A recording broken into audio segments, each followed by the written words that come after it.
Three Demons, Book 2, Chapter 11, Arm's Length Away. Zyla had just revealed the name of the Excalibur fragment to the rest of the group.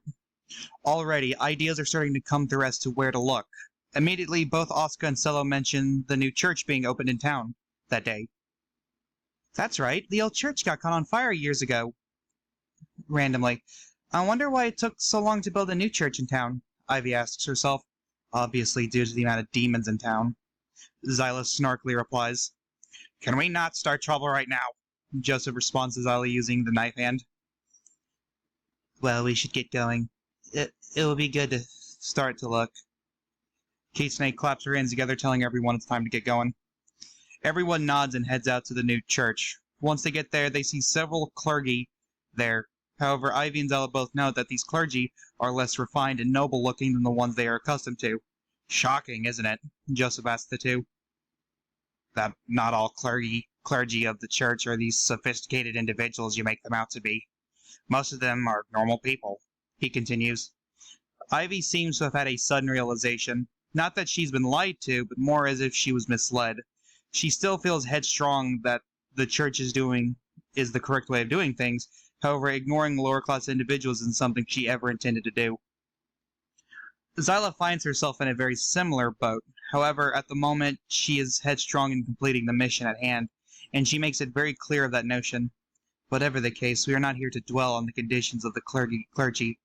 We are here to find Trishula, nothing more, nothing less, Zyla states to everyone. Hold up, there ain't no way we can go over there. We're demons, like you said. Being near that place will eat us alive. Cello quietly yells out in a scared, raspy voice that leaves Zyla with a sigh. I'm surprised you're smart enough to realize that. Was honestly expecting one of y'all to run in head first. No, me and Ivy will go in and speak with the clergy. It'll be both safer and easier to do it that way. Zyla tells everyone, mocking them in the process. Kitsune sighs. Well, you better hurry, otherwise the hothead will come in after you. Yeah, damn right I will, Joseph screams out very proudly. Zyla and Ivy both sigh and head out into the church. It seems a gathering had just taken place as people are starting to leave. As the two begin to enter the church, they are stopped by a voice. May I help the two of you? The two girls both turn back to see Alistair. If I had to guess, you are also here to speak about Excalibur, correct? Alistair reveals to the girls, leaving them both wide-eyed. It's funny, honestly. It's not the first time today someone came looking for Trishula, he continued.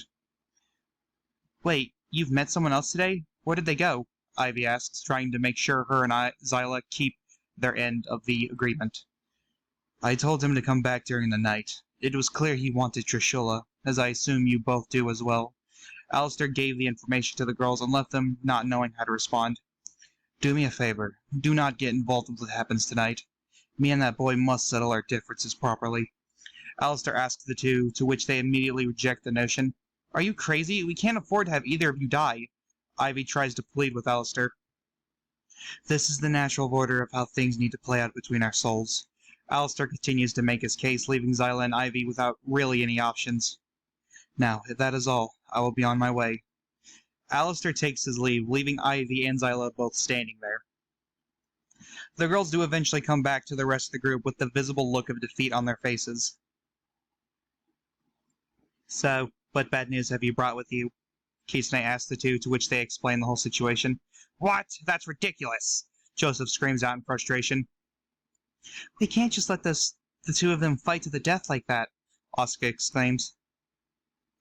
Look, it's clear we aren't needed. It seems Kazuto has things under control, Cello says, trying to take advantage of the situation, but Kitsune once again stops him from leaving. Look, there's nothing we can do. I doubt we'd be able to stop the two from their fight even if we got involved, Zyla tells everyone, playing devil's advocate as usual. Joseph tries to calm himself down. Okay, look. I really don't think Kazuto would try to kill him. Everyone immediately jolts their attention to Joseph. Joseph, do you have any idea as to what you're saying? Jake asks him in the subconscious. Think about it. That's all everyone's been saying recently. Kazuto will do this, Kazuto will do that. But have any of us actually seen Kazuto really be like that during times of stress? Joseph tries to explain things to Jake, but he isn't buying any of it. We've known him for literally a few months. We haven't seen him under this much stress, ever. Jake rebuts Joseph, but Kitsune jabs Joseph in the abdomen. Stevie Wonder, you spaced out again. Now, why don't you explain to us why we shouldn't worry about Kazuto killing a priest? Joseph falls down to one knee, trembling from the pain. Look, I'm just saying, out of all of us, despite all the bullshit he's been through, Kazuto has always been the one who had his head on his shoulders the most even. Think about it. Asuka kneels over next to Joseph and ponders what he just said. And if he doesn't kill Alistair, then what? He's labeled a rogue demon at that point. Zyla hollers at Joseph, but he just smirks at her. Look, if things go south, I'll drag his ass back to reality myself. You have my word.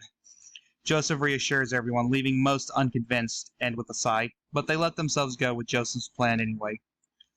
Later that night, as rain begins pouring, the group returns to the church, as advised.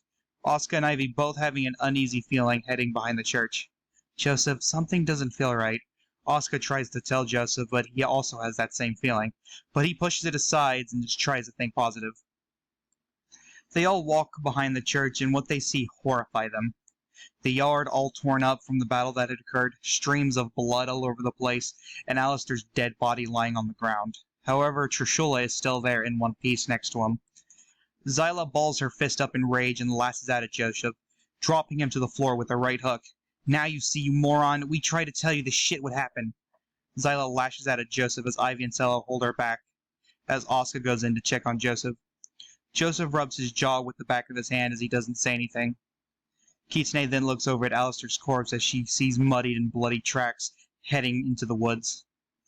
Joseph then stands himself up, dusts himself off, and walks over to Kitsune. You said you would drag him back to reality, didn't you? Prove to us you're not a fuck-up.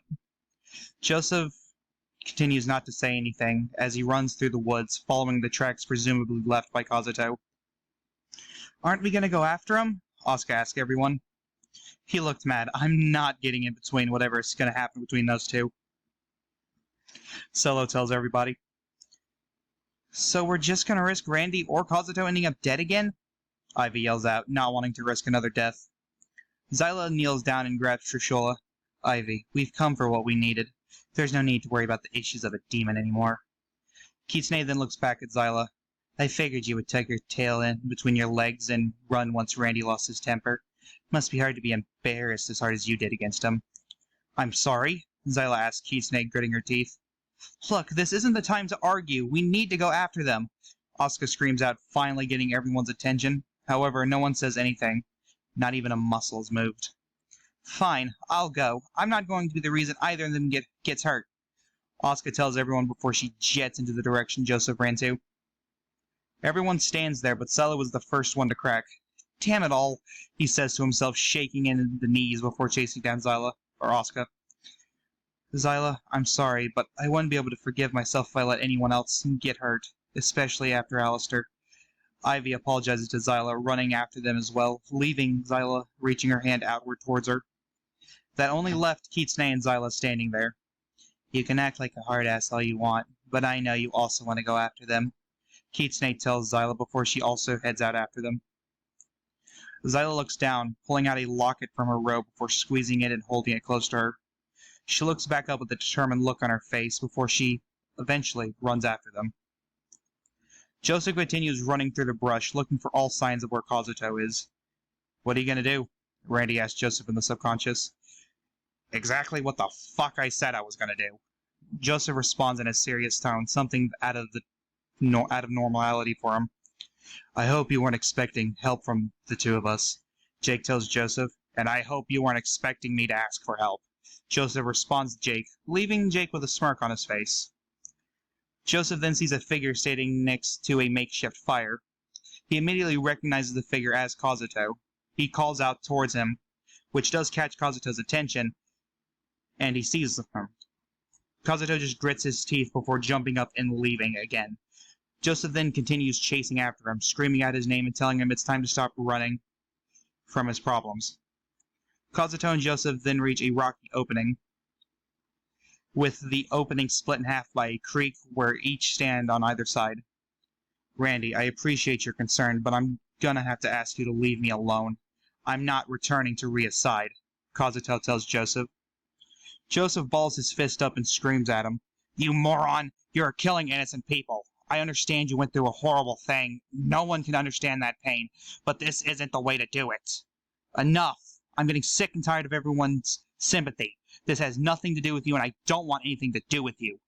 Kazuto continues. Joseph sighs. Fine. If you don't want to come to your senses, then I'm just going to have to beat them into you. End of chapter 11.